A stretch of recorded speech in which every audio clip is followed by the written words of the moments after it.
যদি ভুলবশত আপনার ফোন থেকে কারো ফোন নাম্বার ডিলিট হয়ে যায় তাহলে চিন্তার কিছু নেই, আপনি চাইলে সেই ফোন নাম্বারটি ফিরে পেতে পারেন। তো কিভাবে, চলুন আপনাদের শিখিয়ে দিচ্ছি। তো এর জন্য আপনি আপনার ফোন থেকে ফেসবুক অ্যাপটি ওপেন করবেন।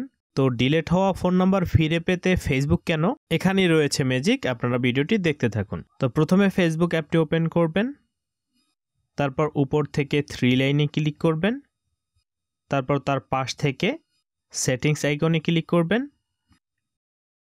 তারপর এখান থেকে এই যে পার্সোনাল ডিটেইলস এটাতে ক্লিক করবেন, তারপর একটু নিচ থেকে ইওর ইনফরমেশন অ্যান্ড পারমিশনসে ক্লিক করবেন, তারপর উপর থেকে এই যে অ্যাক্সেস ইওর ইনফরমেশন এটাতে ক্লিক করে দিবেন, তারপর আবার এখান থেকে পার্সোনাল ইনফরমেশন এটাতে ক্লিক করবেন, তারপর নিচ থেকে ইওর অ্যাড্রেস বুকস এটাতে ক্লিক করবেন। তাহলে দেখুন ম্যাজিক, আপনার কন্ট্যাক্ট নাম্বার যেগুলো ছিল সবগুলো এখানে শো করছে।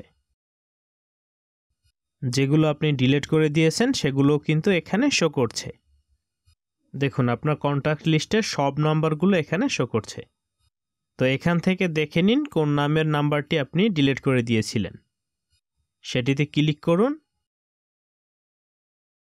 তাহলেই দেখুন নাম্বারটি শো করছে। ব্যাকে চলে আসলে আবার প্রবেশ করুন, আবার নাম্বারটি দেখতে নামের উপরে ক্লিক করুন, দেখুন নাম্বারটি শো করবে। তো এভাবেই কিন্তু আপনি আপনার ফোনের কন্ট্যাক্ট লিস্টের ডিলিট হওয়া নাম্বারটি খুঁজে পেতে পারেন। তো এই ছিল আজকের ভিডিও। এরকম ভিডিও পেতে আমাদের চ্যানেলটি অবশ্যই সাবস্ক্রাইব করবেন। ভিডিও ভালো লাগলে অবশ্যই লাইক দিবেন, কোনো প্রশ্ন থাকলে কমেন্ট বক্সে জানাবেন এবং শেয়ার করবেন। ফিরছি নতুন কোনো ভিডিওতে। Till then take care.